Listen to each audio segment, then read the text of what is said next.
Everyone, or good evening. We're going to go ahead and get the meeting started. So if you can please find your seats. No, 5:30. So good evening. We are going to call this meeting to order for September 28, our Sierra Madre City Council meeting. And Madam City Clerk, if you can please take roll. Yes, ma'am. Mayor Rachel Arizmendi. Present. Mayor Pro Tem Jean Goss. Here. Councilmember Edward Garcia. Present. Councilmember Callie Creeps. Here. And Councilmember Robert Parkhurst. Here. Madam Mayor, you have a quorum. Thank you, Madam City Clerk. And if you can all please rise, we're going to do our Pledge of Allegiance. If you can put your hand over your heart. Ready, begin. I pledge of allegiance to the flag of the United States of America and to the republic for which it stands, one nation, under God, indivisible, with liberty and justice for all. Thank you, and you can all have a seat. For inspiration, I just want to share a couple of things with October around the corner. Next month is Filipino American History Month. For many of you, some of you may know, my parents came to the U.S. 1 year before I was born, and it really was for them about the American dream. And so for next month, hopefully all of you can take a moment just to learn about the contributions of the Filipino Americans in the U.S., including Larry Itliong, who fought side by side with Cesar Chavez, but really hasn't had much of the attention. But the month commemorates the arrival of the first Filipinos that landed in what is now Morro Bay in October 1587. So it's a little history there. But also next month, we have our annual Mount Wilson Trail Race, which we're excited to have in person again. A little different from last year. Last year, I think, was a little on your own kind of racing. And I believe our finance director is going to be running it this year. And she's training. We're excited. It's October 16th. But I do want to have a special thanks Thanks Pete Sibrel for leading it, James Faulkner, he always does the art every year for our posters, and Bob Spears, he's just done an amazing job assisting in the trail maintenance. And all of the Mount Wilson Trail Race volunteers, I know Ms. Alcorn's also a volunteer there. And I also want to do a special shout out to Simon Cooper, who's been doing the training for our program. And they meet every Saturday morning, so if you're interested in joining them, I know there are a few training periods into it, but I'm sure they'd be happy to have you join them. And as a special reminder, the Fletcher Fund helps with a lot of fundraising around the trail, including the entry archway that we're really excited about, and I know they're still looking to raise money for that. But again, another history date is that we are one of the oldest races in California, and the first race was in 1908. So with that, we'll go ahead and move on to the agenda. And thank you. I know there were comments about the difficulties in hearing with masks, and I understand hopefully we will not have to use the masks in a few months, but until then, we asked if we can raise the volume of the microphones, so hopefully that helps a little bit. Also at the podium, and hopefully that will help when people are watching this on the televised version or online. So with that, I'll ask for the approval of the meeting agenda. Do we have any changes? Thank you, Councilmember Parkhurst. Do we have a second? Second. Thank you, Councilmember Garcia. All in favor, please say aye. Aye. The next item is approval for the reading resolutions and ordinances. Vote of the City Council to read all ordinances and resolutions by title only and waive the reading in full. So moved. Thank you, Councilmember Garcia. Do we have a second? Second. Second. Thank you, Councilmember Creeps. All in favor, please say aye. Aye. It passes unanimously. The next item we have is the approval of the meeting minutes for September 14. Do we have any changes that were submitted, Madam City Clerk? Thank you, Mayor. We had one change submitted by Councilmember Creeps asking us to add a discussion onto the general plan public hearing item. Okay, and do we have any other additions, changes, or edits? Seeing none, do we have a motion to approve the meeting minutes with the change of Councilmember Creeps? Move to approve. Thank you, Councilmember Parkhurst. Do we have a second? Second. Thank you, Councilmember Creeps. All in favor, please say aye. Aye. Aye. Hearing none opposed, the motion carries unanimously. Next item, mayor and city council reports. Who would like to start? I have a quick report. Mayor Pro Tem Goss. I have no report, except that I have laryngitis, so I'm gonna try to stay as quiet as I can tonight, so I don't lose my voice. Thank you, Mayor Pro Tem. And it sounds much better than it did last Yeah. week, so I'm happy to hear that. Who else would like to make a report? Madam Mayor? Councilmember Parkhurst. So, I think I speak for some of the others. We all, 6 of us, I think, were at the Cal Cities Conference last week. And I'll speak for myself. It was a very informative conference and really valuable. I picked up a lot of things, a lot of potential ideas, and met a lot of other fellow council members, city managers, clerks, treasurers, and all that to help, as a freshman city council person, helps a lot to see what other cities are going through and get ideas of what we can continue to do and what we can do better. Thank you, Councilmember Parkhurst. Councilmember Madam Mayor? Garcia? Yeah, so just piggybacking on Councilmember Parkhurst, yes, we had a great time up there in Sacramento.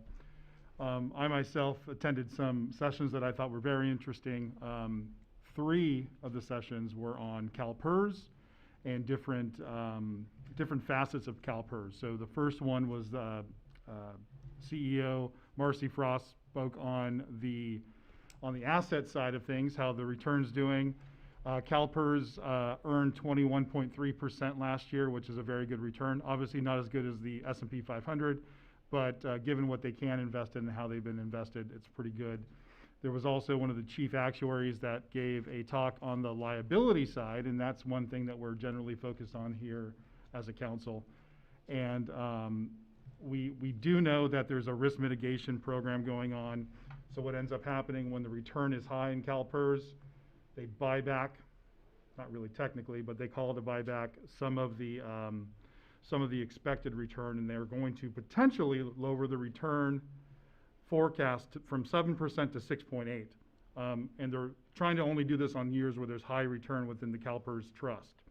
So what does that mean? Well, that means a lower discount rate for us, which could potentially mean we have a higher liability, but on the flip side, there was a higher return. So they kind of offset each other a little bit. The 6.8 isn't guaranteed. The board is going to meet and vote in November. And I met one of the members of the board, one of the mayors up north. And so they're going to meet and decide whether or not they're going to implement the risk management recommendation of 6.8% return and what that means. Also, there was a talk on the Section 115 plans, which I found very interesting, which we do have a Section 115 plan in place. We did approve some funding to it. And, even if we're fully funded, I think it's a good idea to have that 115 sitting there as a rainy day fund for some of our pension liabilities and obligations. There's also some talks on city finance and legal issues and laws pending before courts and within appeals. It was very interesting. Few other sessions I went to, but I won't mention because the finance part is the part I was really focused on. And so as an economist, Councilmember Garcia, did you agree with the CalPERS recommendations and plans moving forward? Yes and no. I mean, there's some issues. I did get a little more sympathy for the CalPERS employees and what they're trying to do. I felt they were genuine in what their goals are. I don't like the fact that we're lowering the expected return when they're at the same time saying we're going to try to get into more private equity, and that's more risk. Therefore, it's got a higher return. So there's kind of 2 things going on the asset side. So I'm wondering if they're going to be able to get what they want moving forward. But as things level out, if there's a lower expected return in the long run, that's better for cities. But in the short run, that could really hurt us. Okay. Helpful to hear from your perspective. Councilmember Creeps. Yes, so I also attended, and I think the highlights for me were a couple of interesting sessions about public safety innovation and using technology and data to improve communication between the public safety agencies and the public, and coordination between the agencies. That was very interesting. It was a panel primarily staffed with, or seated with Glendale folks, which was very interesting and local. So they had a lot of, pertinent things that I think we could talk about doing here as well. And also a really good session on retail trends, which was a little bit less applicable to us because it was a lot about, fast food restaurants and chain restaurants. But interesting to hear that that the pandemic has really caused a have and have not, and many businesses are doing their best business ever. And obviously, we know many businesses did not have a good year, and many businesses have closed. And so it was interesting to hear about how cities are trying to pivot to recognize that the post-pandemic, because there will be a post-pandemic, I'm hopeful, that the post-pandemic retail sort of landscape will not look, like a pre-pandemic landscape, and cities are thinking about how to maneuver to best position for that. But like I said, a little bit less relevant for us, but it was interesting to hear about what some of the cities around us will be doing and thinking about, and thankful, frankly, that we're not putting in a 2-story Taco Bell in Sierra Madre. Thank you, Councilmember Krebs. I'll just share 2 quick things. Is one, I know that some folks were looking forward to Senator Portantino's visit. I ran into him a couple of weeks ago, and we hope to have him come and visit in October or November. So we'll let you know how when that's scheduled, if residents have questions and comments for him. The second thing I wanted to share is this is as of last Friday, so Chief Bartlett, you can correct me if I'm incorrect in any of these things that I'm sharing. But I know I was receiving emails about the status of the fires and if it's affecting Sierra Madre. The good news is that it's not directly affecting our city at the same time. We know there was ash and a lot of smoke over the last week or so. Last Friday, our OES engine was sent to the Windy City, which is in Sequoias. And then also we have our water tender at the K&P complex. And I'm just going to take a look at Chief to see if that information is still correct. So we have, I think, at least 5 staff that are out at these different fires, and we want to thank the staff that's holding down the fort here while our staff is assisting in those fires up north. And that's all I have for my report, so we'll move on to public comment. For any of you who have public comment, we do have our yellow cards in the back. And just as a matter of note, we have some of our code of conduct in the back of those cards. And then also just to read this part of it is that the city provides a podium for public comment. Comments addressed to the council shall occur during the appropriate time on the agenda and should not be construed as an opportunity for dialogue. Each speaker will be limited to 3 continuous minutes, which may not be delegated or deferred. And so I wanted to see if we have any comment cards. Madam City Clerk? We have 1 comment card for items not on the agenda received from Deb Sheridan. Great, Ms. Sheridan.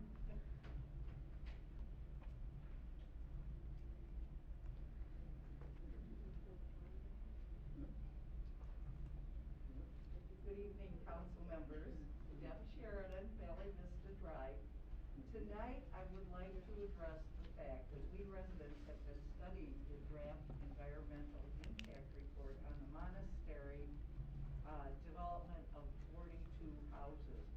The draft EIR is over 500 pages. That's an extraordinary amount of pages for ordinary citizens to study, to digest, and to comment on. Updating our general plan took 5 years and was completed by 9 residents of the steering committee, along with countless other residents and stakeholders. We on the Preserve Sierra Madre steering committee have been studying the EIR and we have called experts for advice on some of the very technical issues. I am requesting 2 things tonight. Number 1, that anyone who is concerned about 42 large homes being built in a very high fire, earthquake-prone zone with 300 to 400 cars traveling on Sunnyside and Carter every day, removing 100 mature mature trees, including 10 protected oak trees, and many, many other issues. Please send your comments to Vincent Gonzalez, Director of Planning and Community Preservation, by 5 p.m. on Monday, October 4th. That is this Monday. And number two, the second thing I'm asking is that you, City Council, not limit our time to speak before you to an extremely short 3 minutes with such important issues about to come before you. And government is participatory. I will repeat, government is participatory, and I thank you once again for all that you do in giving your time to the city of Sierra Madre. Thank you. Thank you, Ms. Sheridan.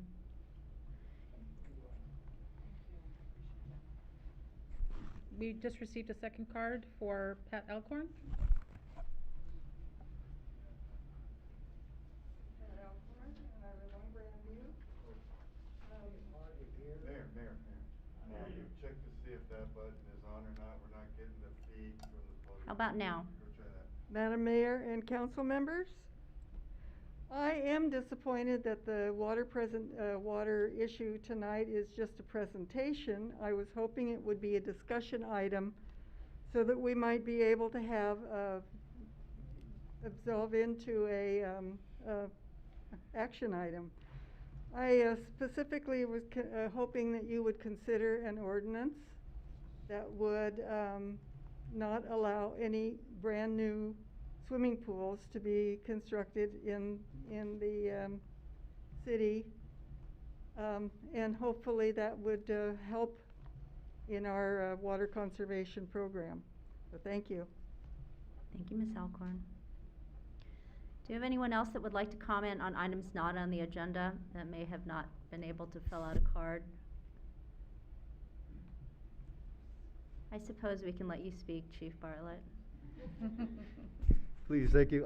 I was just wanted to bring out some hopefully not going to step on or steal any thunder from our outgoing librarian, Ms. Smart, but next week, starting on the 4th, the fire department is going to be taking over the library, and hopefully we're going to do a better job than our adversaries over in the police department.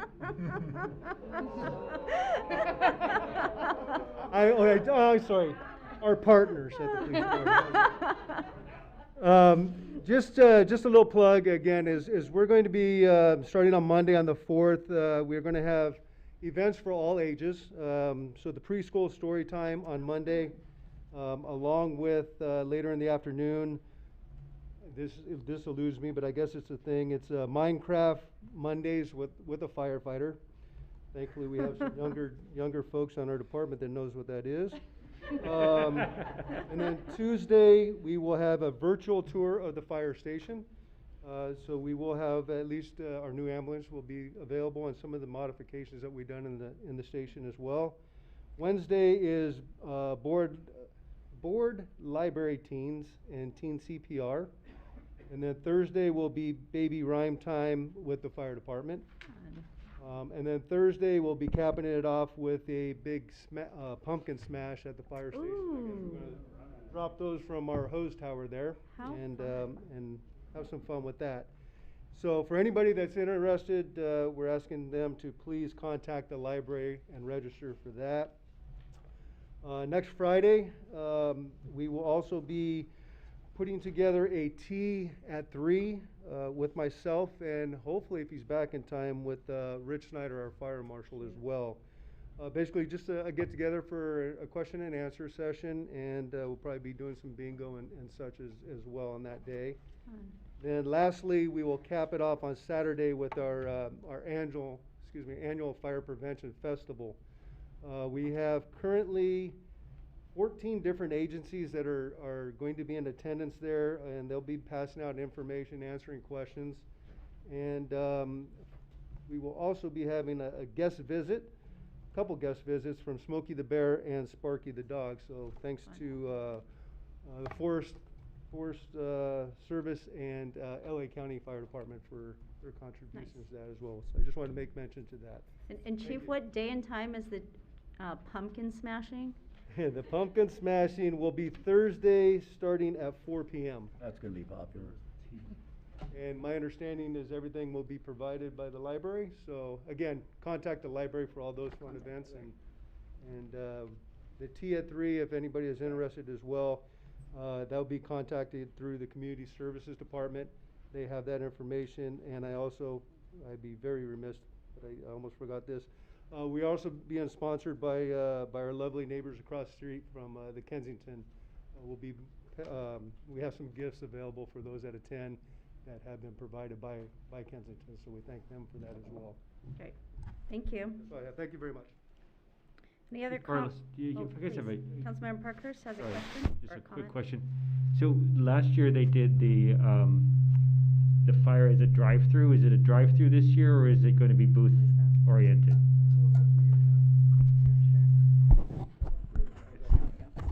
This year is going to be live. Okay.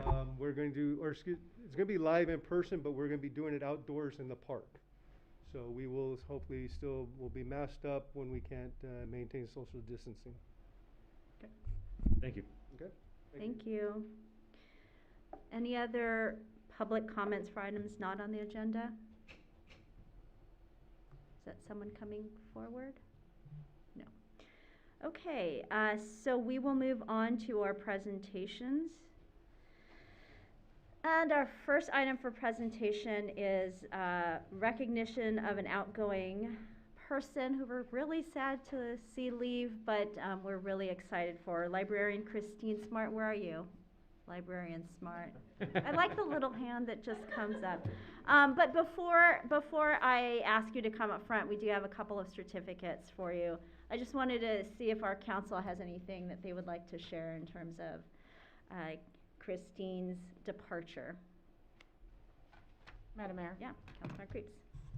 I think I've said this many times before, but I mean, I couldn't be more impressed with Christine and her team and the way that they handled the library services during the shutdown. I mean, I've received, and I've said this a number of times, received dozens of accolades and just words of appreciation for all of the programming that they did, and families were so appreciative. And just really, I think it was a lifesaver for many families who had very little options in terms of activities for their kids and outlets for their kids who were stuck at home. So I can't say enough about the ingenuity and the creativity and the hard work that Christine led, and really just I think it's a loss for us, a gain for the Northwest, and happy for her and her family and the opportunities that they'll have, but there are big shoes to fill. So congratulations, and we will definitely miss you. Anyone else like to share any remarks? I'll just add Yeah, something please. real quick. I'd say ditto to everything you said, plus she's just a delightful human being, and I'm gonna miss her a lot. Thank you. Yes, I'd like to echo comments of my fellow council member and Mayor Pro Tem. Yeah, what an amazing job of pivoting from being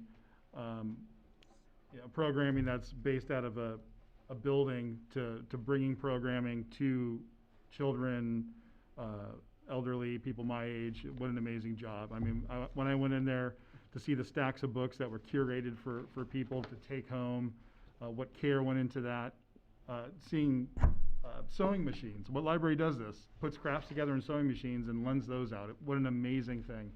So, yeah, thank you, Christine, for your service. Again, big shoes to fill, but the staff has grown under your supervision, and I think we're gonna do all right. And best of luck to you up in the Pacific Northwest. And I'll just close in echoing what everyone else said. There's not much more to say, but thank you so much. You do leave a huge hole in this community, and thank you for everything that you have done, both pre and during this pandemic. We will seriously miss you. And I had the opportunity to sit down with the library staff a few months ago, and you can not just hear but feel the relationship that they all have had, and it's probably had grown over the pandemic period of time, because they really continued doing the work, and they were so innovative and so creative in what they did.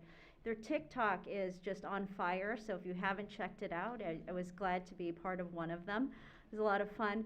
but really being able to reinvent who they are as a library. And at a time when libraries were closing, people were not being able to come into work and not have jobs to go to, they did so much in the library, from the new technology to rearranging and organizing, and again, having new programming during a time when other libraries were not doing anything. So I just want to commend you for your leadership.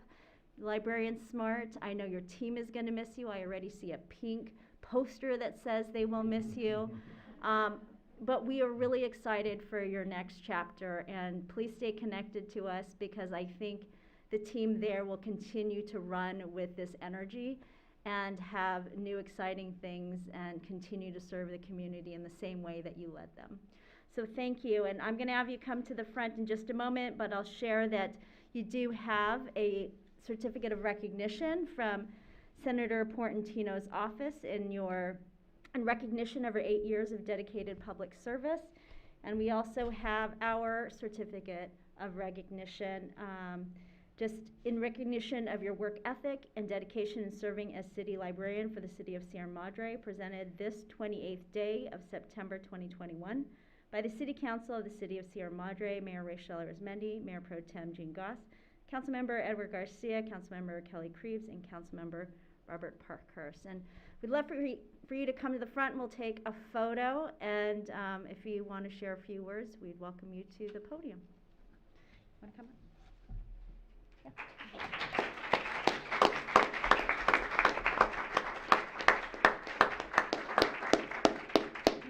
Well, I'm a crier, so. We're going to take photos first. Okay.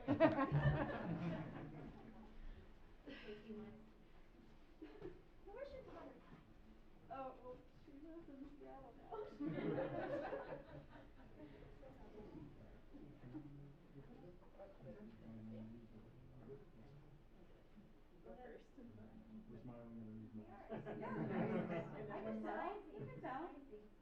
Yes.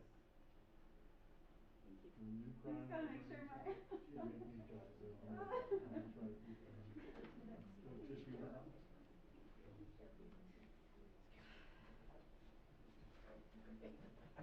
Okay, so, like I said, I'm a crier. We're good, but, I mean, what a pleasure to work here for 8 years. I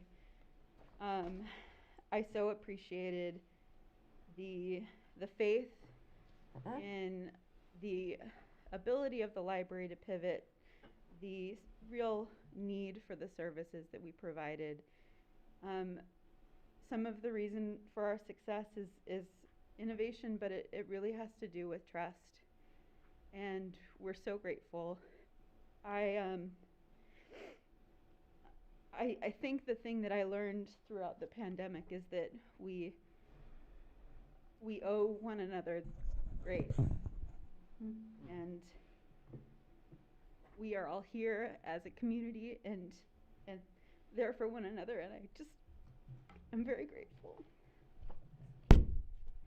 Thank you so much. Thank you.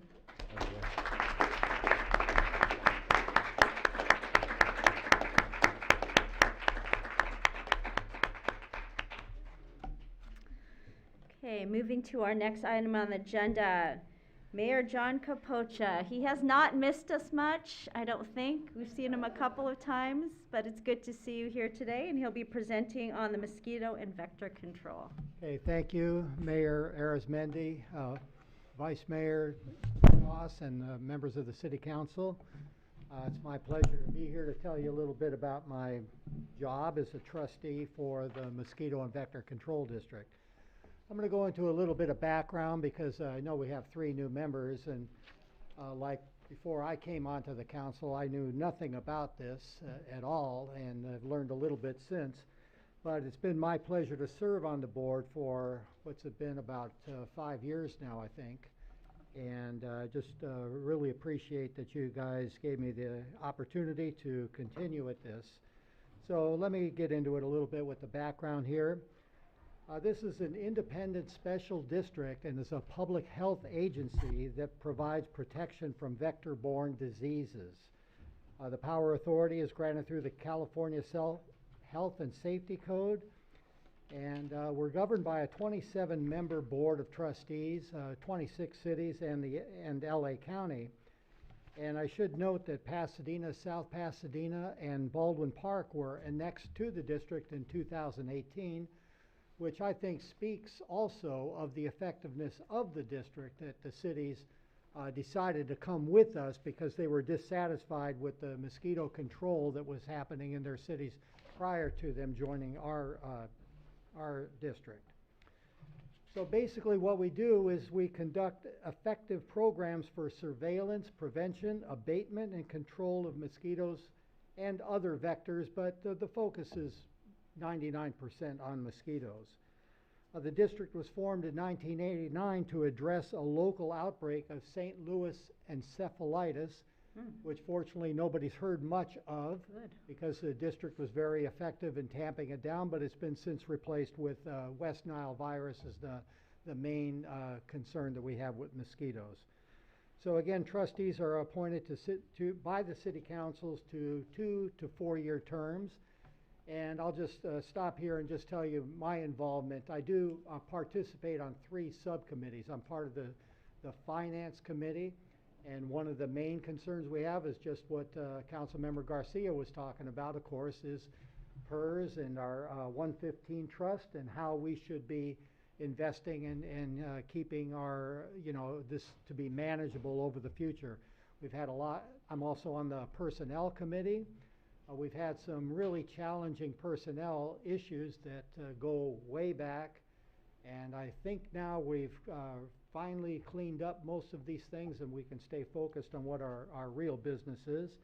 And I also participate on the Facility Committee because our building is kind of old now, and we're looking at different ways to repurpose it to adapt to a changing environment. So I am pretty involved with it, so I just want you to know that. I mean, and that's probably why you had me here to talk today, to just tell you what's going on. So I'm also very proud that our cost per household is only $14.30 a year. And folks may not realize what a bargain that is, because in general, mosquitoes are pretty much under control, and I'll give you a little bit more as we go on here. But I do believe this is a really good public service that's provided for a very low cost. Why mosquito control is important. Mosquitoes are responsible for more human deaths than any other animal in the world, but I should point out that humans are a close second. So maybe we should have a human control district at some point. Right now, the main concern is the traditional genus Culex, the southern house mosquito. And up to about 6 years ago, that was the mosquito that was just prevalent, that everybody knows and hates.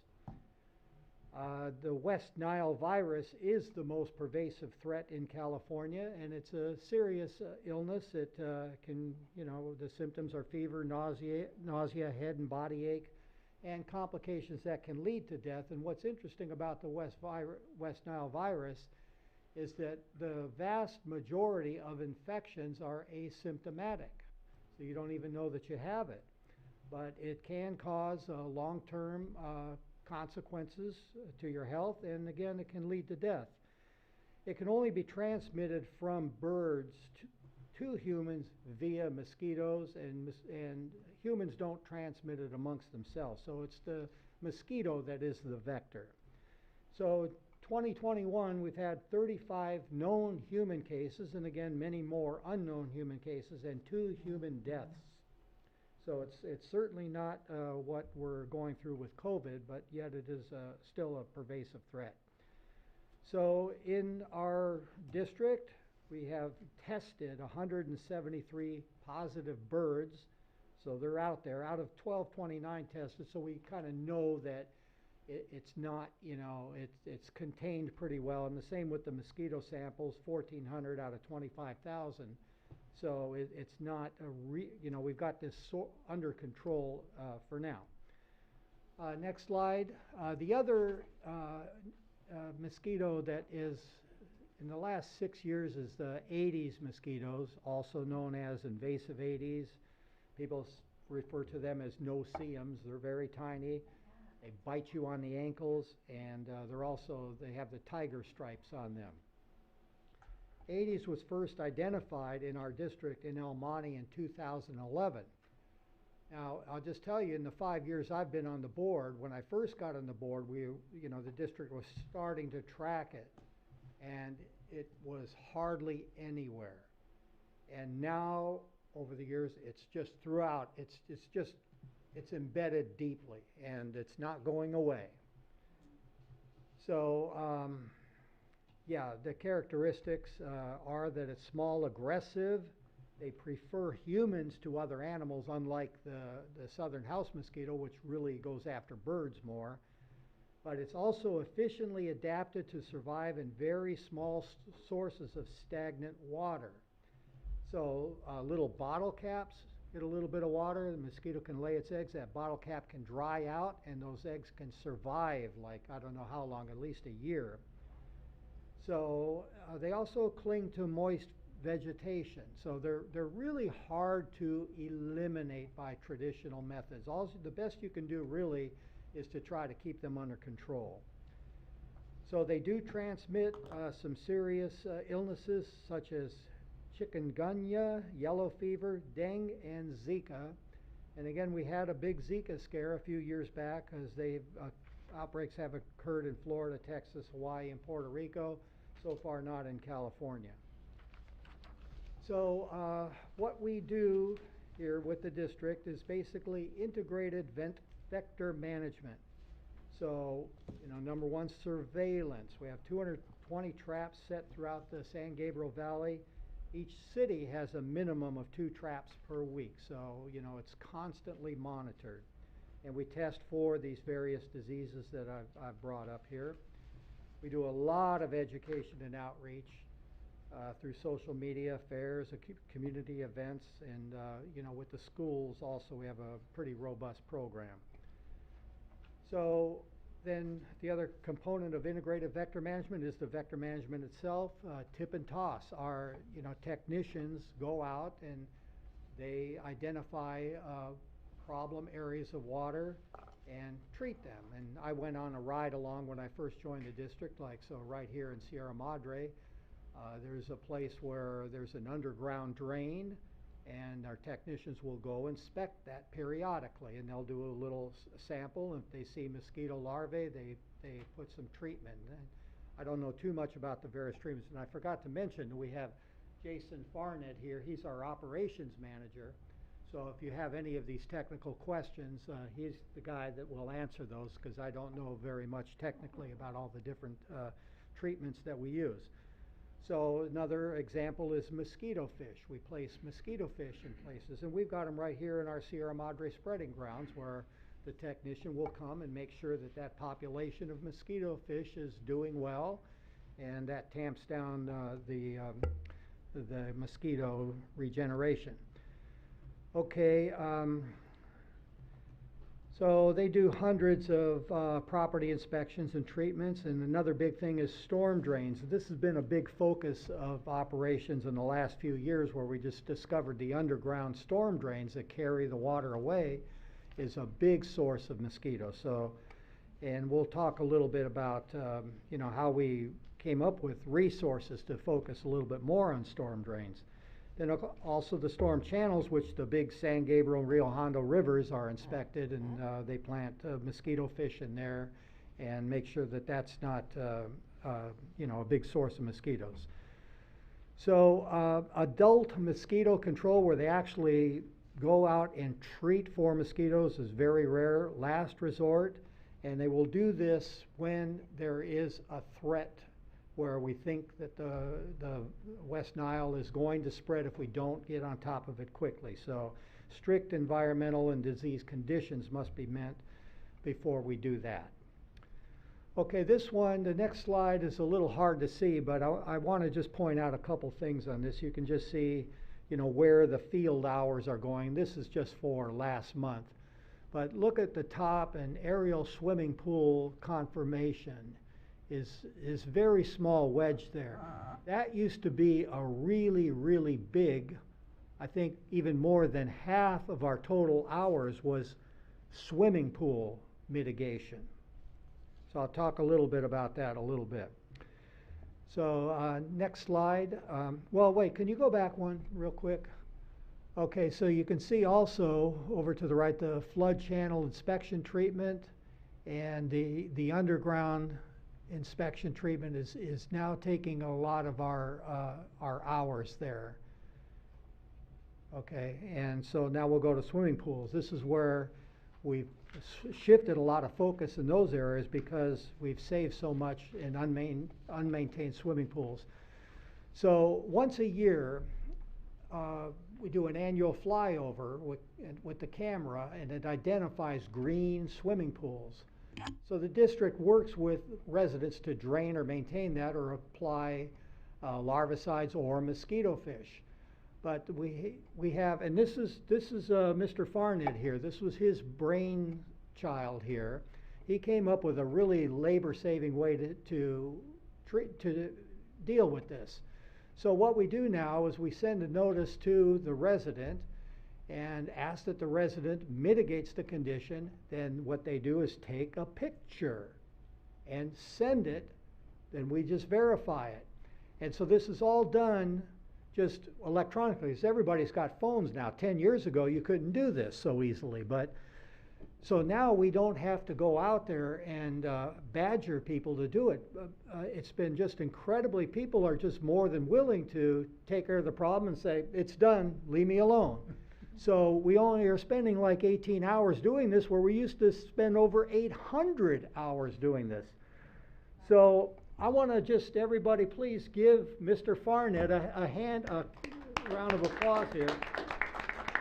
Because in my short career as a public servant, and even my long career working for AT&T, I've never seen such an innovative, easily implemented, and successful program such as this. So it was just really brilliant.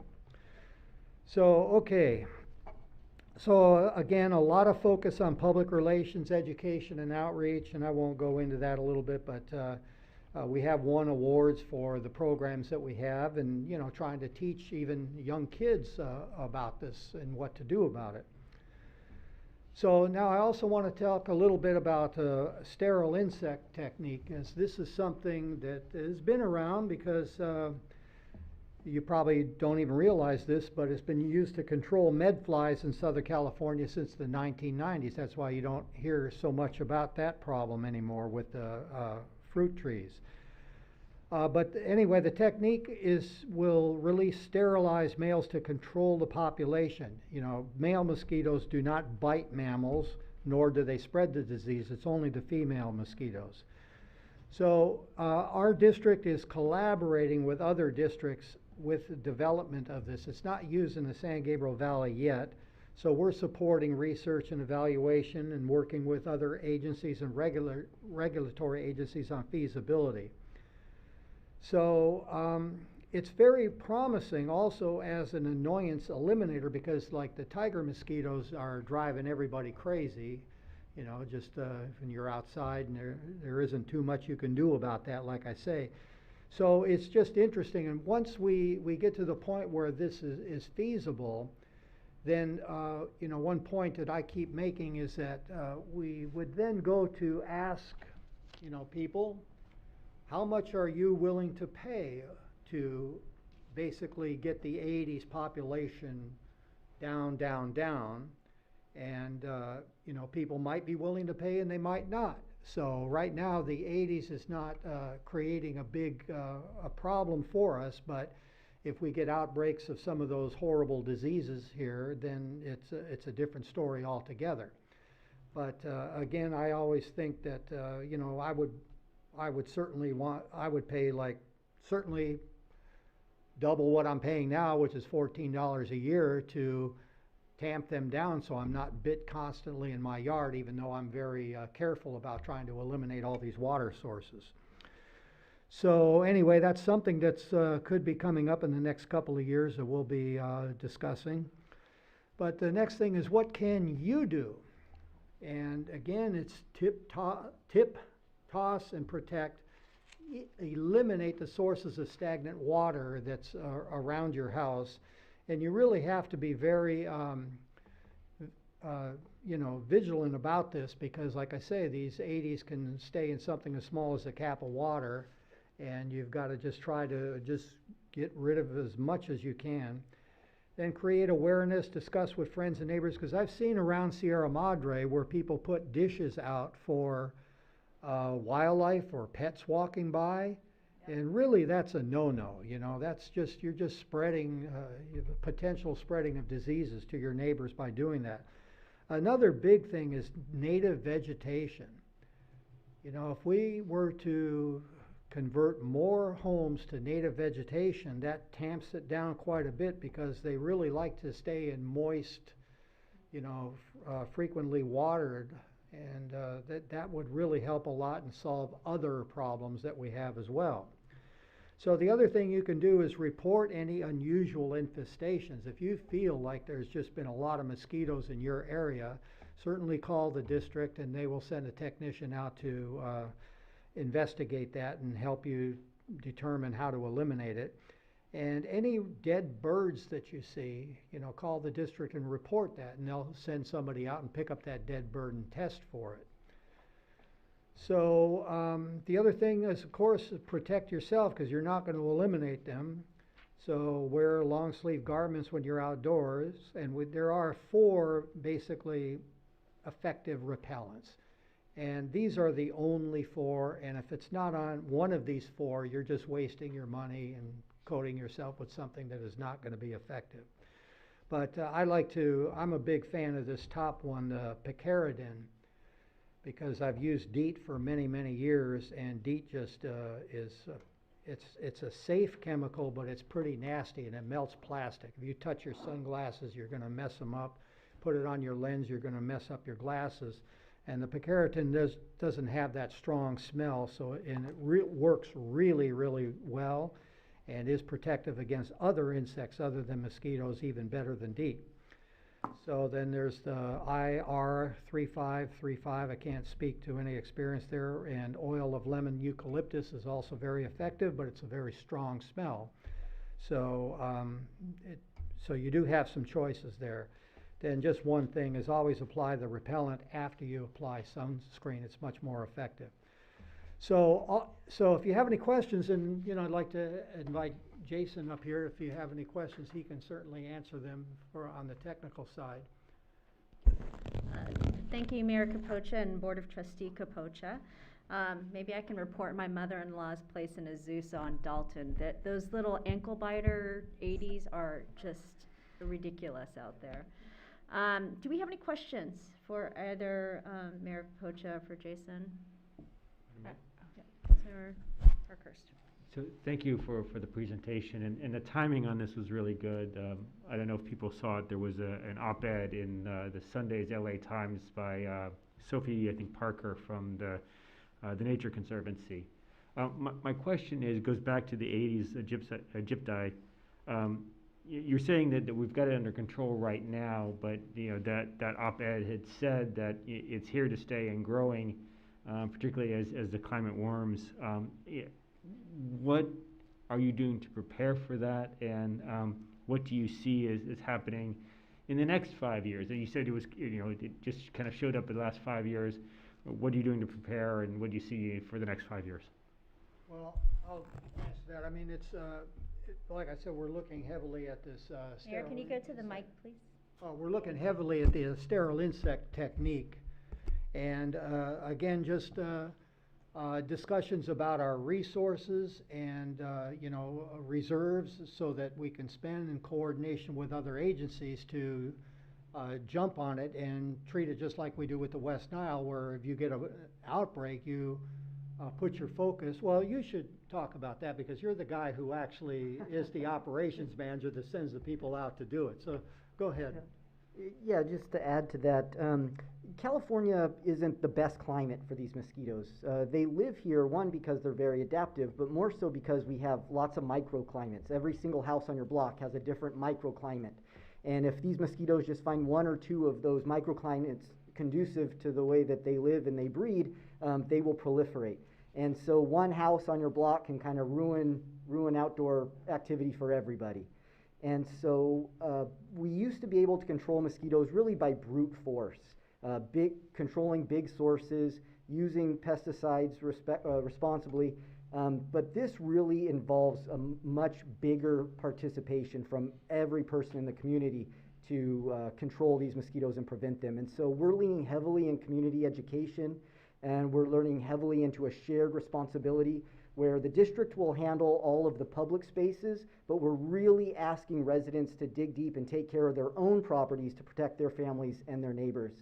COVID actually gave us a really good opportunity to explore virtual education. And some of you might have seen or even participated in the Bite Back tour that came to Sierra Madre in August. I believe it was August 5th.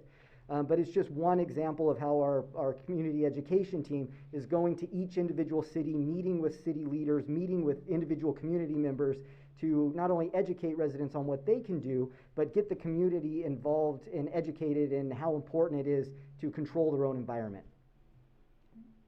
Thank you. Councilmember Creeves, did you have a question? I was just wondering about your funding source. I know you mentioned it's about $14 per household. Is that a direct fee to each household, or is it allocated from another source of funding? I'm just wondering sort of what. Yeah, it's a tax assessment on income tax. So it comes once a year. It's one charge once a year, or depending upon how you pay your taxes, and it comes to the district that way.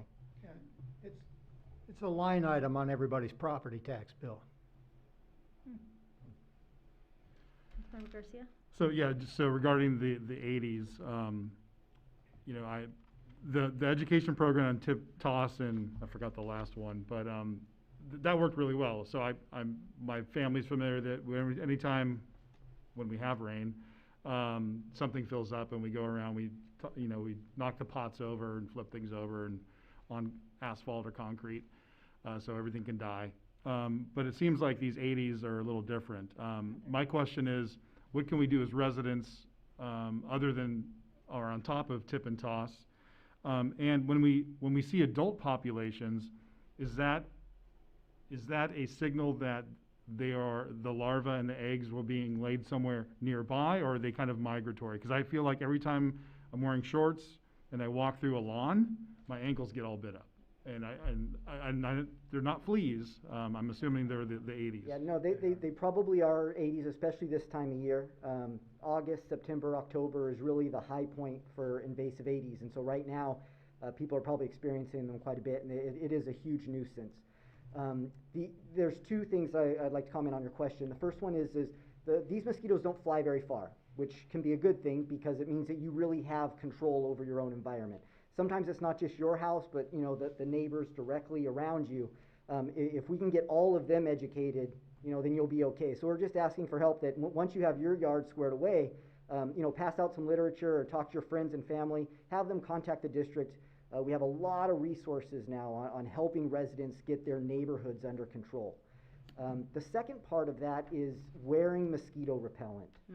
For people in California, we're not used to worrying about mosquitoes when we're playing at the park in the middle of the day or when we're laying out by our swimming pools in the middle of the day. For us, it was always in the evenings, maybe in the foothills if we were hiking or camping. But now it's really got to be a part of our everyday summer routine. And I hate to say that. I fought it for as long as I could personally.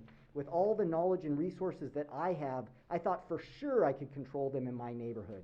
But with all the work that I've done, I still can't send my kids out in the backyard without mosquito repellent. And if I forget, the bites, all over their legs and faces remind me that it really is important that now as Californians, we're going to need to incorporate mosquito repellent into our summer routine.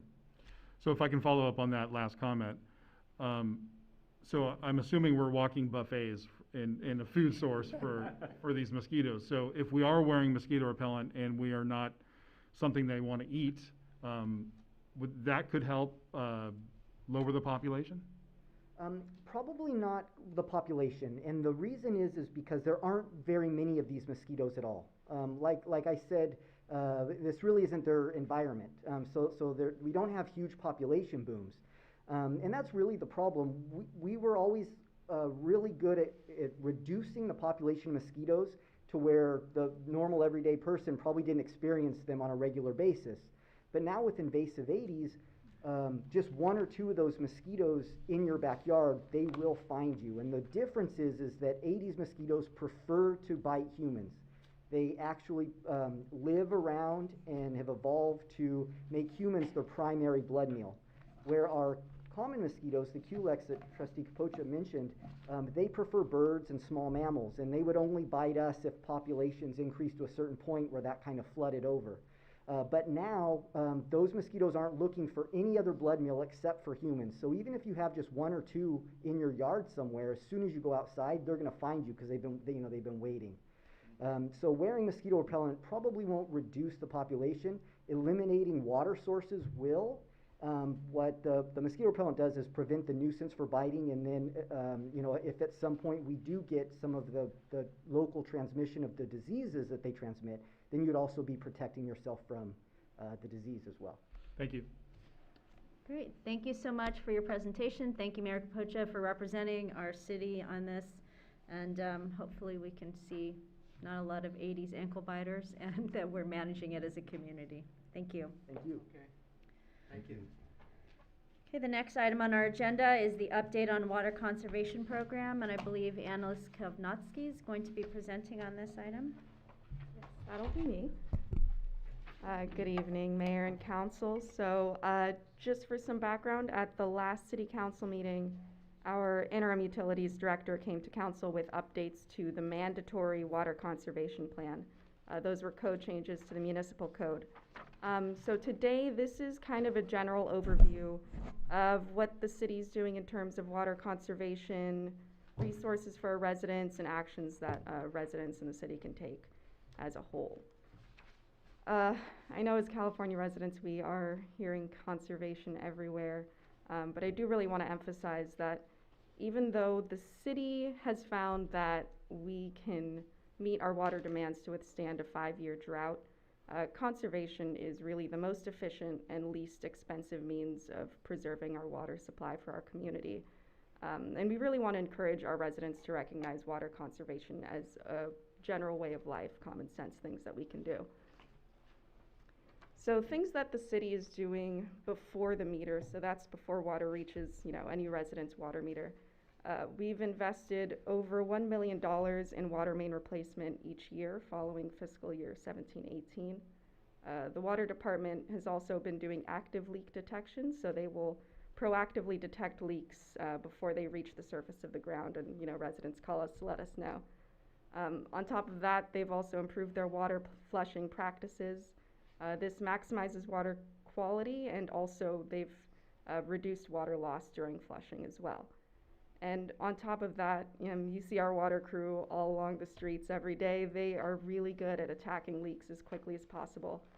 So that helps a lot in reducing water loss. So things after the meter, we're looking at AMI, so that is our automated meter infrastructure. Those are water meters that every resident has in the city.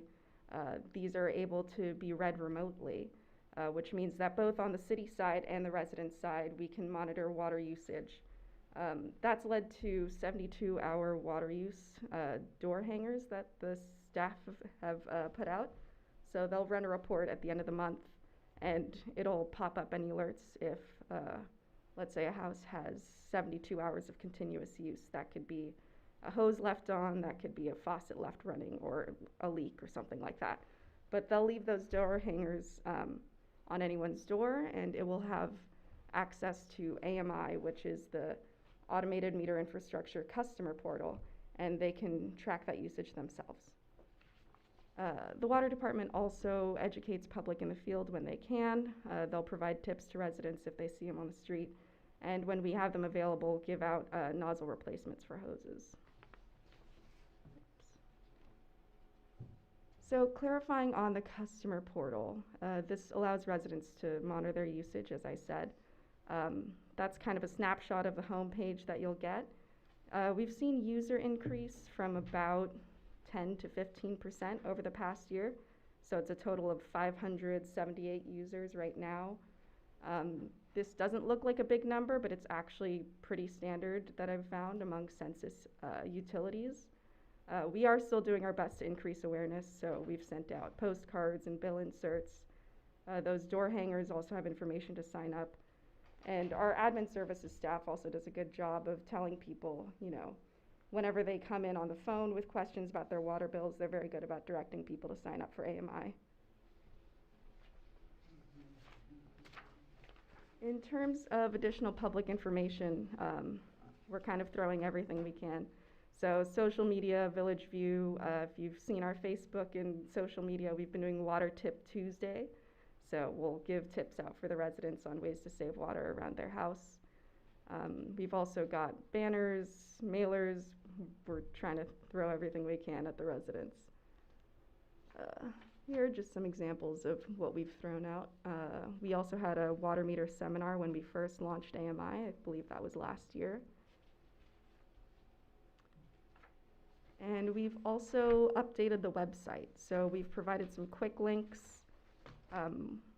Assuming the consent item for Ordinance 1446 passes tonight, we would update the website with those permanent conservation measures, provide alerts for the residents on that.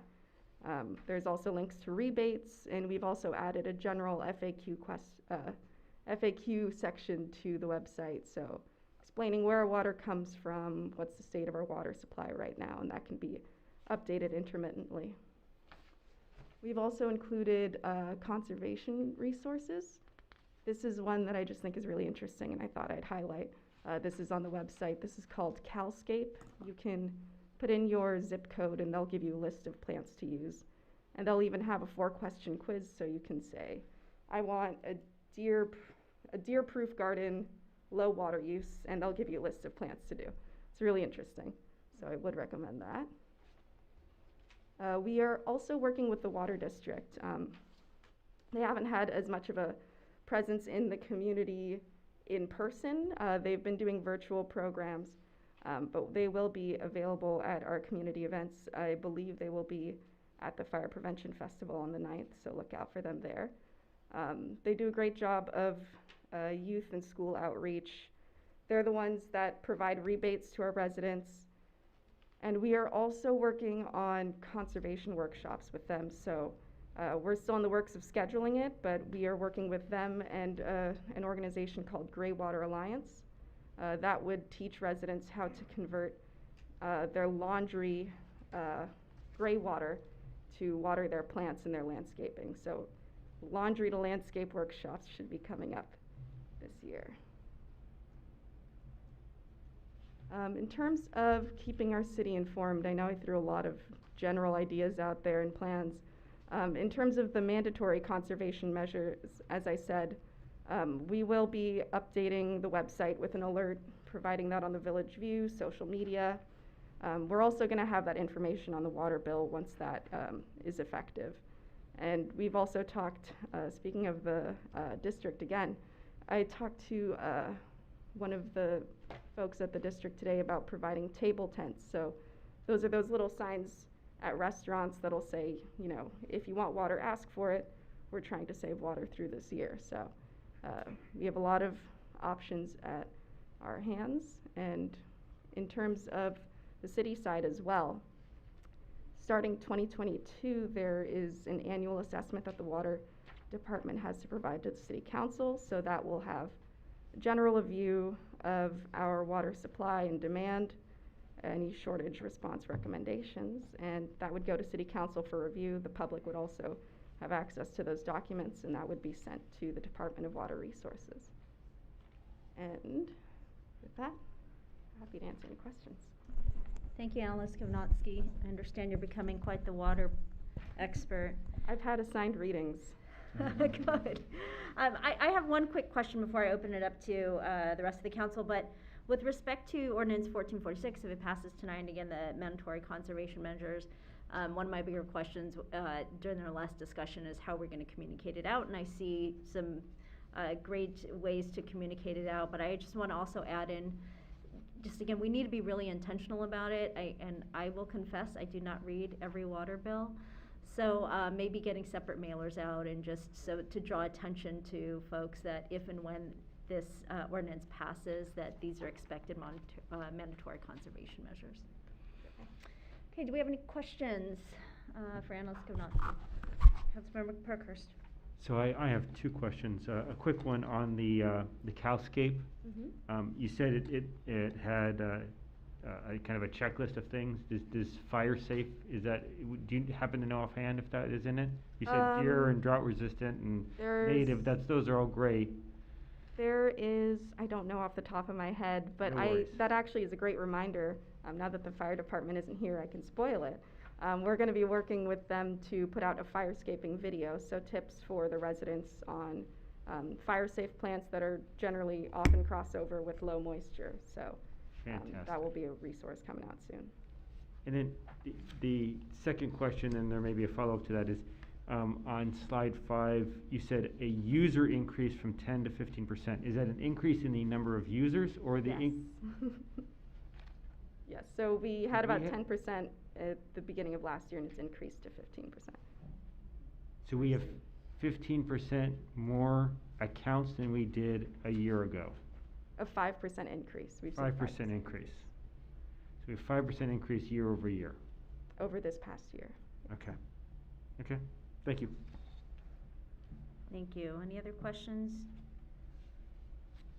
So, Councilmember Garcia? Just a quick comment. I know we're doing what we can. I'd like to thank the water utility for their side, the before the meter work that they've been doing. Interim City Manager Reynoso has talked about the staff over there constantly. I do see the leak whisperer Tim Hunsicker in the back there, so thank you for all the work that you do for our community. I'm serious.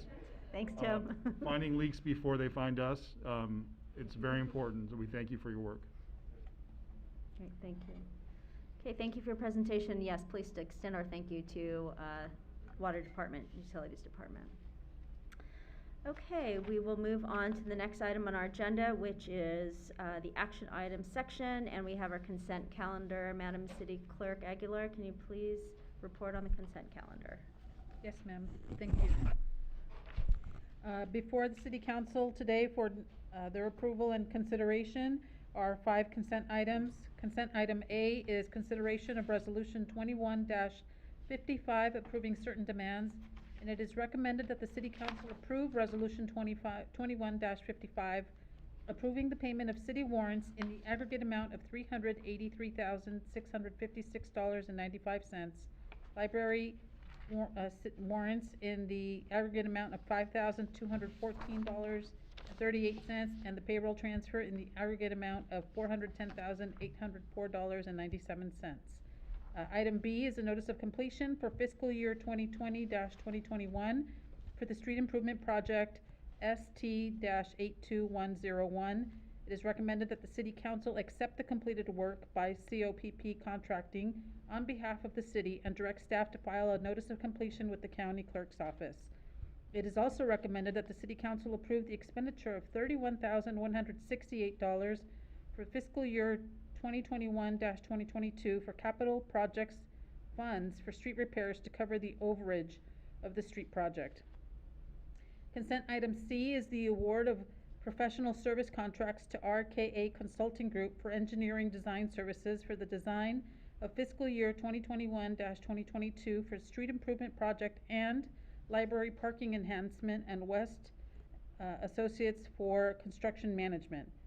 It is recommended that the City Council award professional services contract to RKA Consulting Group for engineering design service and library parking enhancement in the amount of $44,730, and authorize the interim city manager to execute the professional services agreement.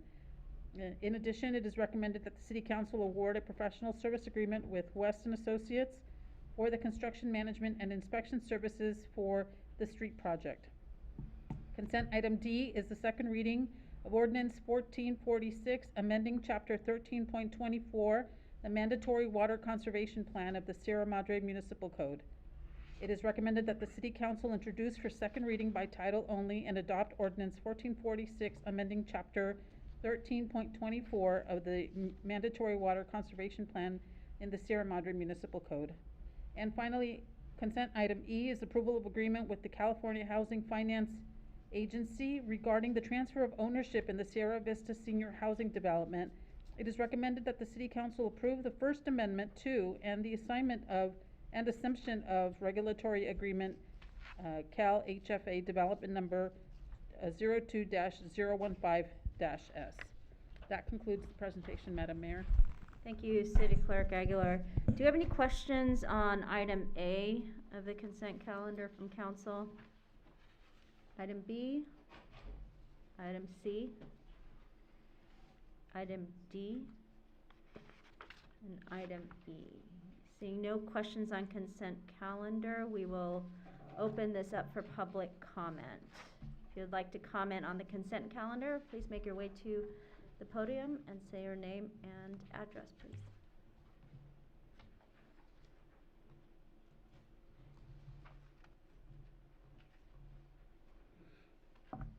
Deb Sheridan, Valley Vista Drive, and consent item D.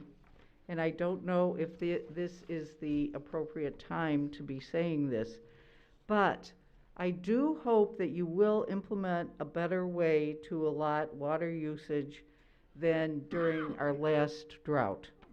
First, we had a voluntary conservation, and then the mandatory use was based on the previous months.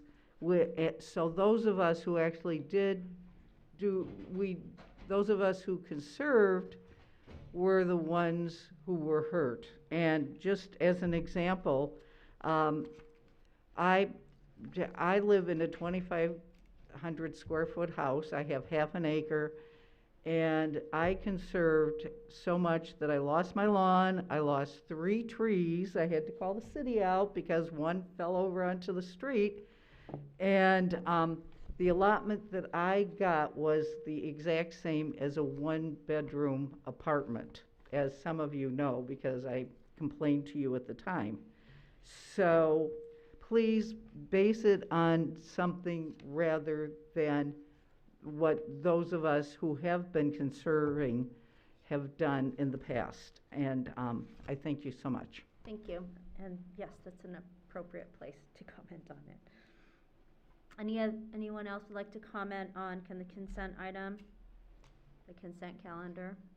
Okay, seeing none, I'll bring it back for discussion with City Council. And seeing none, I'd entertain a motion to approve. I move to approve the consent calendar. Thank you, Councilmember Creeps. Do you have a second? Second. Thank you, Councilmember Garcia. Further discussion on consent calendar? Seeing none, all in favor, please say aye. Aye. Aye. Motion carries unanimously.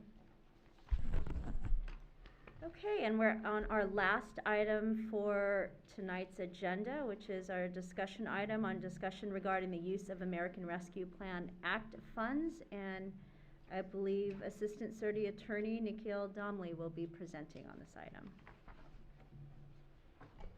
Thank you so much. Okay. Good evening, Council. The purpose of this presentation is regarding the American Rescue Plan Act of 2021. If you've saw the news, the Congress and the President passed and the President signed the American Rescue Plan Act in March of this year, and it was billed as this stimulus program to assist local communities and agencies in the COVID recovery. So, really quickly, this presentation is a short presentation, more of an informational presentation to Council, but it's going to cover the description of the program, eligible expenses, prohibited expenses, possible uses, and next steps. So what is the, with respect to the local governments, the American Rescue Plan Act has many elements. As it applies to the city of Sierra Madre, The city of Sierra Madre is what's known as in the federal government speak as a non-entitled unit of local government. So that is basically all non-entitled units of local government. NEUs are any local unit of local government that serves a population of under 50,000. So cities like Los Angeles and even Pasadena and some of the larger cities are not part of this tranche of funds because there's separate programs that deal specifically with them. So the city of Sierra Madre therefore receives a distribution as an NEU.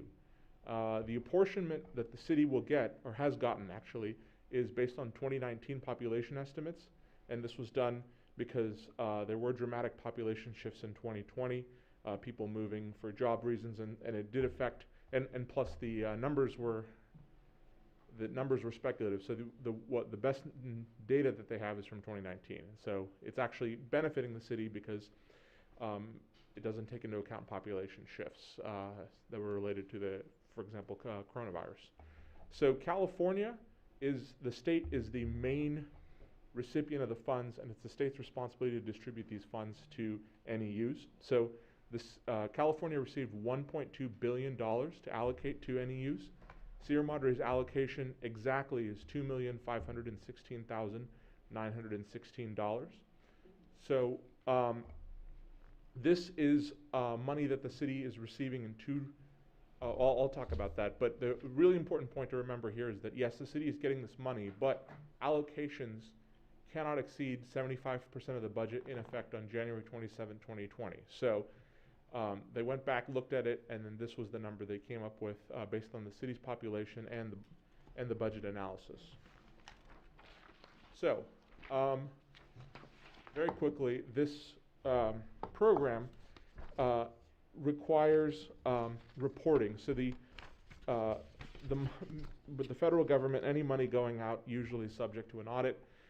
There is an interim report to the Treasury, which is filed on August 31st, 2021, and that is most cities have actually not spent any money, and so there's not very much to report on August 31st, 2021. There's an annual report that's filed every year, August 31st. Each year through December 31st, 2026. And so this covers the plan year ending in September 30th each year. So that's the federal fiscal year. The federal fiscal year ends on September 30th, and so the city must report all spending, ARPA, well, I'm going to call it ARPA because it's American Rescue Plan Act, all ARPA funding done during that year, so October 1st to September 30th. And so when a city receives more than $750,000 in federal money, there's a single audit done. So there will be a single audit done for the city of Sierra Madre, and that audit will cover how the city has spent its money, whether the city has spent its money on eligible expenses, whether the city has appropriately spent the money based on the criteria, which we will cover in the forthcoming slides. So, really quickly, the timeline. So, the first distribution was received in July 2021. So that was 50% of the allocation. So the city in July received $1,290,958, and I believe that money went into the general fund, but I'll confirm with our fund. It went into its own fund. But that money specifically went to the city from the state. Now, that money can be used for, there's a second distribution, will be coming, the city will I said it's $2.5 million, the city will be getting the second half of that in August 2022. So that money can be used for any qualifying expense incurred after March 3rd, 2021. And all the funds have to be appropriated, don't have to be spent, but they have to be appropriated by December 31st, 2024. The funds have to be spent by December 31st, 2026. Otherwise, there's a clawback provision where the city will have to return money. And I expect most cities do not want to return money. So this is it's important that the cities appropriate by 2024 and spend by 2026. So I apologize, this slide is a little bit hard to read, but this slide covers the eligible uses of the fund. So broadly speaking, there are certain categories where the funds may be spent. So the first one is to support public health expenditures. So the law says very specifically all public health expenditures resulting from COVID-19 mitigation efforts, medical expenses, behavioral health care, and certain public health and safety staff funding is an eligible category for this funding. And so we'll go into detail about what these actually mean. But the second one is to address negative economic impacts caused by the public health emergency. This includes harms to workers, households, small businesses, impacted industries, and public sector. Third is to replace lost public sector revenue. So this is funding to provide government services to the extent of the reduction in revenue experienced due to the pandemic. Fourth is to provide premium pay for essential workers, offering additional support to those who have and will bear the greatest health risk because of their service in critical infrastructure sectors. And then invest in water, sewer, and broadband infrastructure, making necessary investments in improve access to clean drinking water to support vital wastewater and stormwater infrastructure, and to expand access to broadband internet. And then finally, transfer to another public agency or nonprofit. So within these categories, you have a lot of flexibility on how to best use this funding and to meet the needs of each community. So when I say you have a lot of flexibility, almost anything can be tied back to the COVID-19 pandemic. Deferred improvements, upgrades to city facilities, and I've worked in several cities where I've been part of these presentations and staff has presented, and then we've kind of talked about how this funding can be related. So, for example, city hall upgrades. One of the justifying reasons for city hall upgrades was simply because, for example, the city is now moving to a hybrid model where some people are working remotely. The city does not have all of its staff at City Hall every day because of, for public health reasons, to maintain social distancing, and so the city is modifying its City Hall. Well, that falls squarely within public health expenditures because it's behavioral health care. Providing premium pay to essential workers. Another good example of that is that some cities have used this money to offset and pay bonus pay to, for example, first responders employed by the city who are essential workers, or to provide, I dealt with another city which used this money to provide premium pay, rather than adopting a hero pay ordinance, to provide direct payments to grocery store workers who were working during the pandemic. And so there are a variety of reasons, and I can go through multiple examples of how this money can be spent, but that just kind of gives you an example of how broad the categories are. And then actually, let me talk one more about the other one, the transferring to another public agency or nonprofit. So some cities I guess it's sort of a force multiplier. Some cities have taken this money and contributed toward, for example, a joint powers agency that they are part of. Another city I was working with, they are part of a joint powers agency that treats wastewater, and so the wastewater plant needed upgrades. Rather than doing an assessment, each member agency contributed some of their funding to pay for the wastewater treatment plant upgrades, and that again fits squarely in two categories: not only transferring to another public agency, but also investing in water infrastructure. So there are specific prohibitions here. There are two main restrictions. First, funds cannot be used to directly or indirectly offset tax reductions or delay a tax increase. So an example of this would be if a city wanted to allow hotels in the city to offset their TOT revenue, and they would then be recompensated by ARPA funding. The city could not do that because you are offsetting a tax reduction.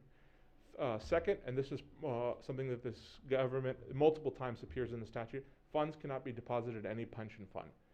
So this can't be used to cover the city's pension liabilities, and so must be spent on the categories that I previously discussed. Okay, so I've had a chance to go through a lot of presentations with the Government Finance Officers Association, the League of California Cities, and I believe there might have been a presentation at the League conference as well about specifically how this money is going to be spent. And there was, how this money is spent is a policy question for the council. It's staff develops ideas, and then the council adopts by resolution or approves by funding how these policies will be spent. However, with that in mind, there are a couple of best practices that both the attorneys and finance professionals have been recommending.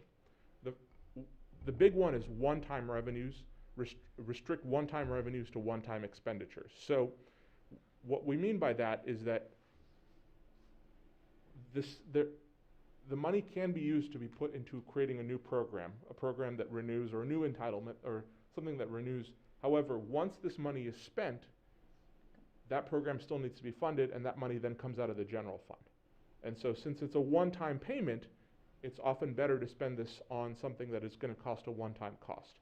And so long-term upgrades to parks. Again, you might think that parks might not fall in those categories. However, a well-written resolution would simply point out that expanding outdoor facilities for recreation, because the risk to COVID from indoor recreation falls squarely within public health infrastructure.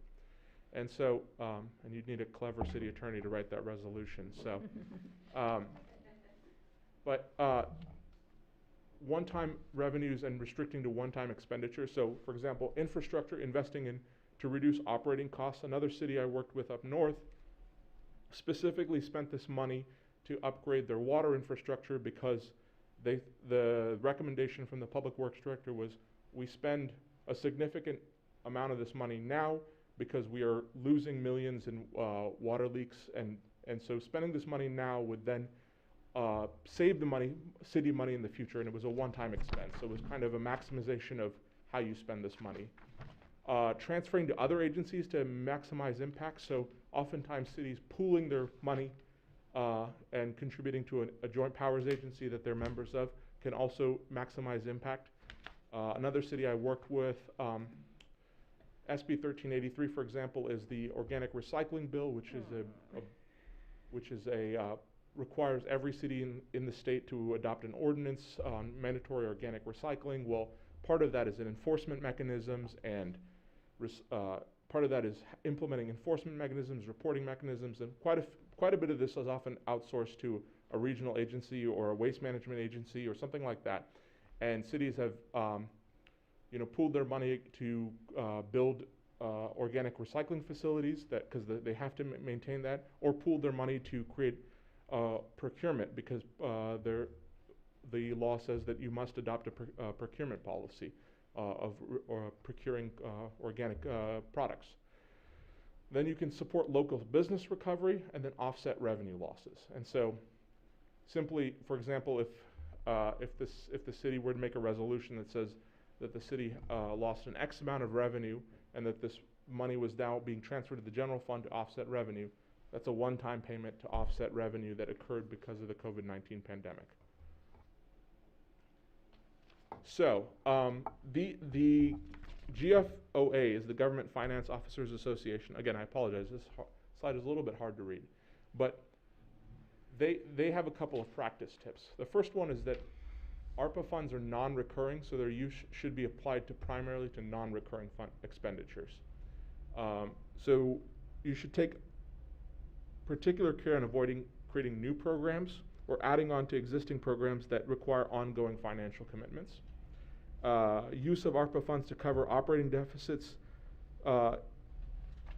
should be considered temporary, and additional budget restraint may be needed. So, for example, if a city has a massive boost to its budget as a result of the ARPA funds, the caveat is that boost is a temporary boost. And so staff and the citizens should not expect the city to be spending so much after these funds are exhausted.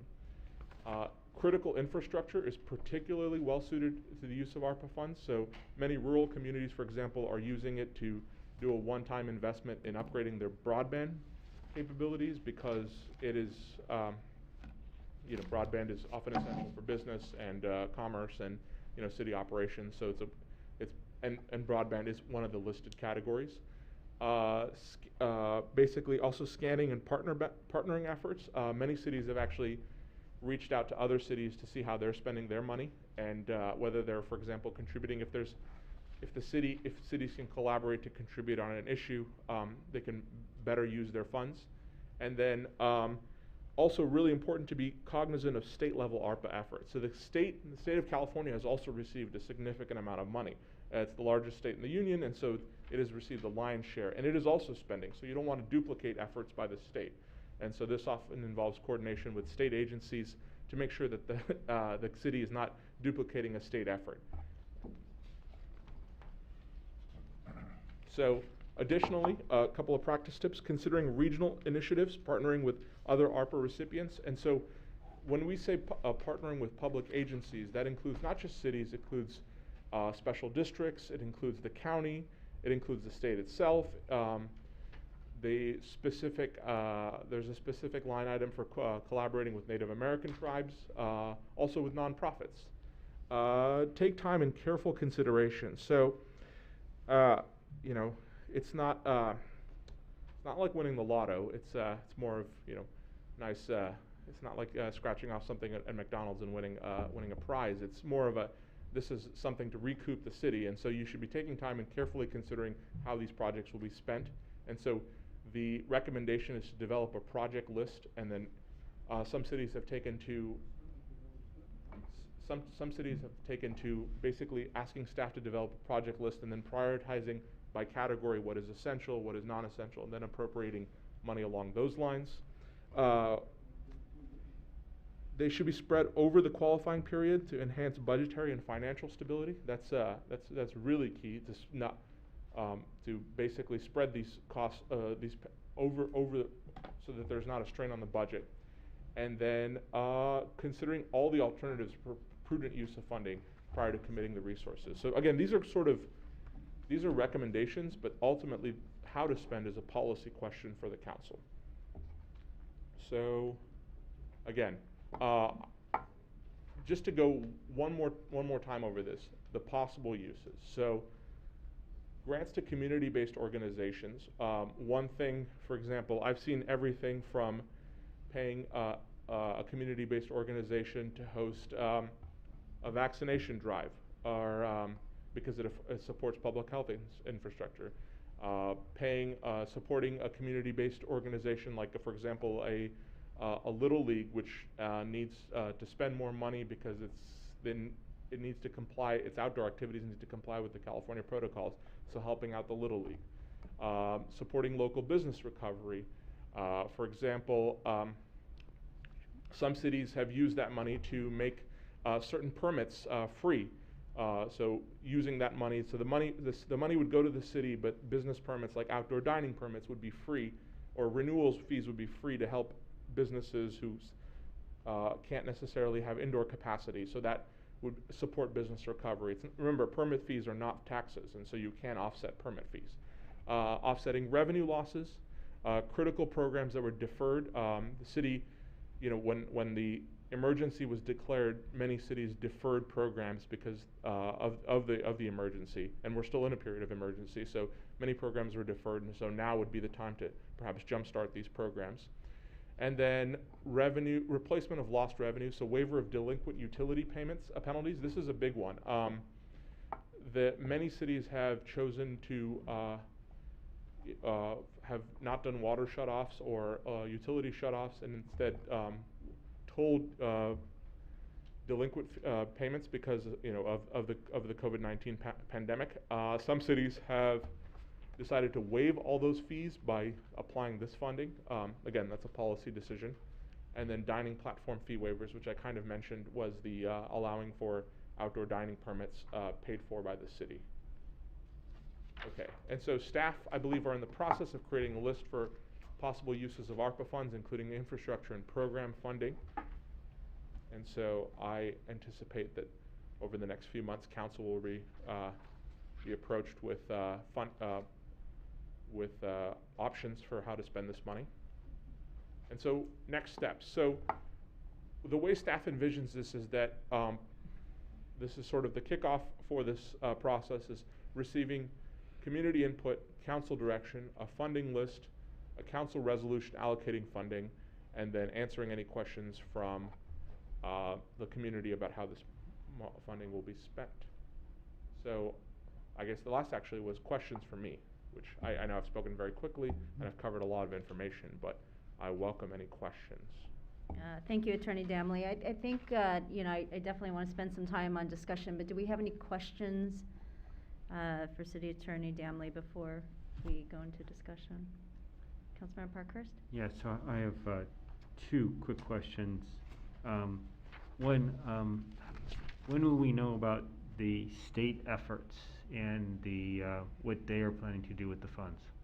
So the state has distributed quite a bit of money to its local agencies and each agency is sort of making up its own priorities. And so, for example, state has distributed money at Cal Recycle, and so I can't tell you exactly when the state, because it's been diffused through the state. So Caltrans, for example, has received a significant amount of money, and Caltrans is making those decisions, but there's no one state decision maker. It's every state agency is kind of doing its own thing. And so, but by law, they have to note that it is a ARPA project. And so, if you recall, there were signs, ARA. Yeah, exactly, 10 years ago about the federal recovery funding. And so the state has to do the same thing. And so when it's in the proposal process, you'll know, but I recommend interfacing with the state representatives and agencies on this. And then my second question then, can we use the money for a purpose such as attracting businesses or supporting local businesses? It's a one-time fee, but you'd be doing outreach and trying to attract businesses to the city? Yes, that's specifically to help the city recover as businesses have closed, and so there's a very rational basis there, is helping the city recover from the pandemic by attracting new businesses to replace businesses that have closed and to help existing businesses. And just a quick follow-up question to Councilmember Parkhurst's first question. Is County of LA also allocated ARPA dollars? That's correct, yeah, the County of LA, and it's my understanding that the supervisors had a similar presentation, and they are spending money at the county level, but also they are responsible for the unincorporated areas, so they are spending some of the money there as well. Okay, thank you. Any other questions? Councilmember Garcia? Thank you, Madam Mayor. Yes, there was a session on this. I think it was only elected official in that session. There was a lot of city managers and finance directors. And one of your colleagues was actually on this from your law firm. Oh, okay, great. So I do have a couple questions because I do have my notes from that session. I want to make sure, I'm hearing a couple different things. I want to make sure they kind of dovetail. One is talking about nonprofits, and you mentioned Little League as an example. So let's say Little League did not raise their fees on the participants, and their expenses went up in order to do mitigating efforts for spreading of this disease. Does our staff have to act as gatekeeper and auditor to see in fact that they did increase their expenses, or how does that work for a nonprofit, let's say? So for a nonprofit, the staff really aren't in the function of, it's not reasonable for the staff to act as the gatekeeper. However, we are relying, once the money goes out to a nonprofit, the resolution approving the money is going to make certain findings, and those findings are going to be part of the audit process. And so the resolution to allocate the money will include, normally how this will work is that it will include that the money is being spent for this particular purpose. Oftentimes the city may want to do a clawback provision if the money is not spent correctly. I would recommend that they do, because it's a nonprofit, and even if it's the best nonprofit in the world, you want to get that certainty. And so the city is not really acting as the gatekeeper, but the purpose is that the city is making certain findings, including within its resolution. And so those findings, once they're made and the resolution is passed, that's sort of locked in. And so I would recommend a clawback provision. Okay, and second question has to do with the backfill of revenue for city revenue. A city like ours, we aren't reliant on sales tax, and I would think that cities that were reliant on sales tax probably had a deficient revenue. We don't really have that here. And it's my understanding it's just on the revenue side of things, not any expenses that we have. Is that your understanding? That's correct. When it comes to expenses, it depends on how you phrase how you actually allocate the funding. So, if the city, for example, incurred an expense by providing laptop computers to its staff because they were working remotely, well, that's an expense that occurred, unless it took place before March 3rd, 2021, it wouldn't be an eligible expense. However, there is, this is, if the city were to say, for example, buy new laptops to replace those, or, provide additional services to staff, then that would be covered. But those one-time expenses that happened during the pandemic wouldn't be covered by this. It's just prospective. Thank you. And thirdly, talking about infrastructure. So we do have some deferred maintenance here in this town. And it was my understanding that the infrastructure spending didn't need to be directly tied to the pandemic. I could be wrong, because it sounds like it might be from your presentation. So there's two avenues for this. For the infrastructure that doesn't need to be necessarily tied to the pandemic is infrastructure in water, sewer, and broadband. But if it's beyond those three categories, then it does need to be tied to the pandemic, but like deferred maintenance is an ideal example of this, is that road work that was deferred because the city could not afford to do it during the pandemic, or did not have the crews working during the pandemic. That would technically fall under that second category, which was negative impacts caused by the emergency. And then, and so there is a way of tying this back for non-enumerated infrastructure. Okay, so I'm gonna throw a hypothetical out there, maybe not so hypothetical. So we have an infrastructure surcharge on our water bills, and that's been paying for pipes. We're continuing to do that until we're feeling that we don't have a lot of leaks. But let's say there was a fire in our pump house 10 years ago and it destroyed the electrical system. So now we're using temporary electrical system, and there's some other pieces and parts that need to be replaced due to that fire that happened a while ago. Would that be, since it's within the House of Water, would that be something that we could use the funds on? Yes, because it's within a specific water utilities and water infrastructure is defined in the statute as something you can spend regardless of how it relates to the pandemic. And finally, we have to make the decisions by 2024, and the money needs to be spent by 2026. Correct. Okay, thank you. Any other questions that we have? Okay, seeing none, we will open this up for public comment. Thank you, Attorney. Thank you, Council. Anyone like to comment on this item? I thought there'd be a lot of comment on this. No, okay, seeing none, we will bring it back for discussion with council and see as to what we want to direct staff to do. And just to note, again, I know staff is working on potential projects, and also because we brought up the agenda item for surplus, for our surplus as to potential ways to use those dollars too. What I'd like to see is the projects that potentially can be for both, and maybe have that discussion as we're looking these side by side, so we can determine how best to prioritize. It's a great opportunity to invest in things that are one-time expenses, and at the same time, 2.1 is not a lot of money. It sounds like it is, but when we're looking at our potential projects, it's really not quite a bit. But again, I think it's a great opportunity to take a look at what the priorities are in the city, and also see where the community may have some input as to how to prioritize both our surplus and ARPA dollars. Madam Mayor? Councilmember Creeds? I mean, I think just as a policy matter, I think I would be more in favor of investing in infrastructure, and putting dollars to work in a way that I think would be the most beneficial for the community on a long-term basis.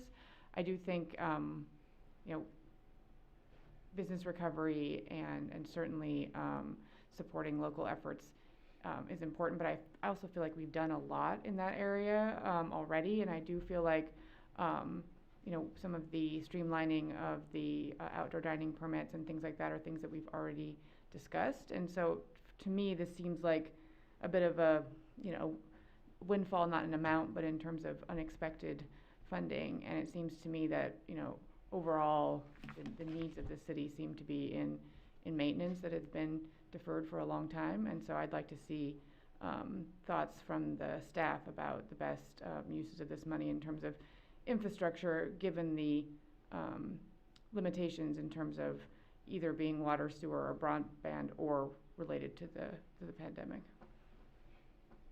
Any other comments? So, Madam Mayor. Councilor Parkhurst? Yeah, so I'll agree with Councilmember Krebs that we should fund infrastructure with this money. I will note that you know, we had a revenue loss of $500,000 from the general fund, and that was a lot coming from our local businesses.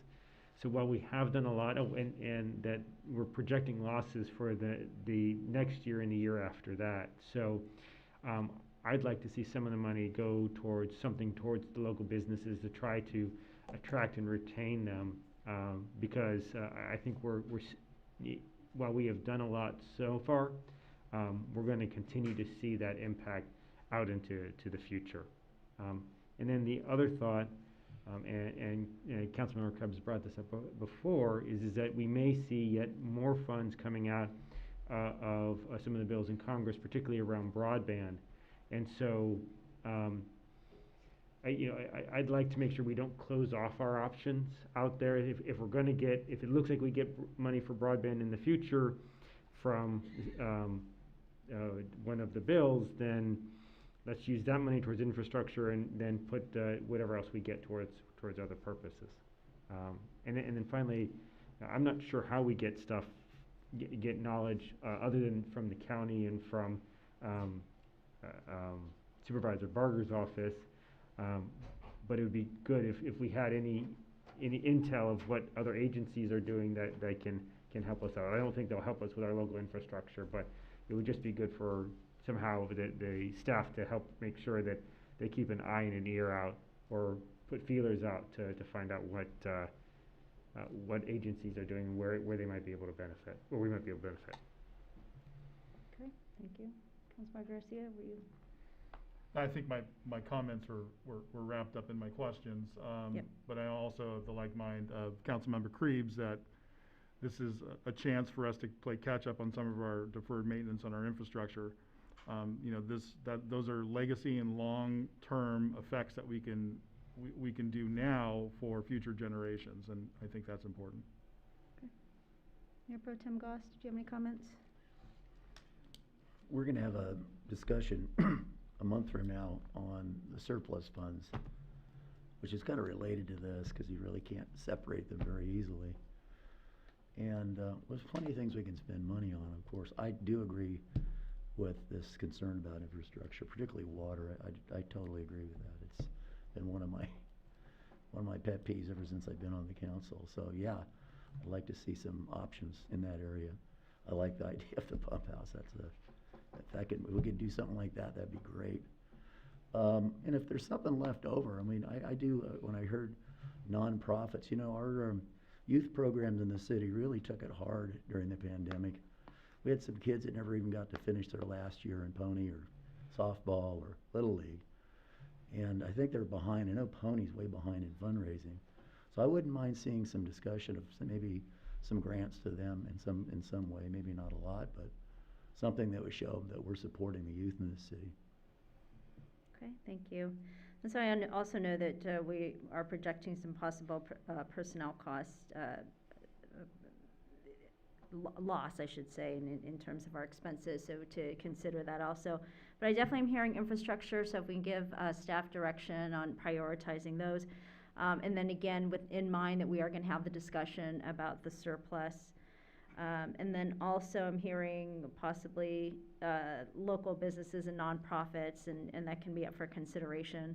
And then also, direction on coordinating with, Barker's office to see what they're doing in the region that may impact us as a city, understanding that they may be focusing their dollars on incorporated areas, but there still might be some ARPA funding that they are directing towards, activities or programs or projects that affect, cities here in Madre. Did I capture that? Okay, great. Interim City Manager Reynoso, do you need any additional direction or any clarification? I just want to clarify, Madam Mayor, we're looking at infrastructure, we're looking at city needs, revenue loss, community needs, attracting, retaining businesses and nonprofit assistance, and reaching out to Supervisor Barger's office to see how their programs are going to assist cities. Yeah, and also I think, state, as, Councilmember Parkhurst had, highlighted earlier. Yeah, that might take a little bit longer to help coordinate that, but maybe reaching out to Assemblymember Holden's office as well as Senator Portantino's office. They might be able to assist us to give us a summary as to what may be impacting us regionally. Okay, great. All right. Again, I think it's a great opportunity. I think it's gonna come down to how we prioritize them, but, we have a few years to think about how to spend it, to make a decision, and also how to expend it. But I know we will spend it just fine and not return any dollars, so. Certainly. Yeah. Okay, so we've come to the end of our agenda. Do we have any action items for future agendas that I'd like to see? Madam Mayor? Councilmember Creed. So both tonight at the podium and at the conference last week, we've heard a lot about this recycling program, and I don't know at all sort of what Sierra Madre is doing with respect to this organic recycling program. So I've just wondered if we could get an update on what we need to do and what we are doing. Yeah, and there's been quite a lot of work behind that, and so whether we present it during council meeting and or briefing on our 101s, but I think, did Athens come in for a presentation? No, they did not. Madam Mayor, we did meet with Athens. We could give a presentation at the next council meeting, or management analyst Carlson could maybe give a minute or two overview now if you'd like to hear it. No, we can wait till the next meeting, if that's okay. But work is getting done on that front, and again, the conversations have been happening with Athens, so. Okay, so we've come to the end of our agenda, and if we have no objection, we will adjourn the meeting, and we'll see you in a couple weeks. Thanks, everyone.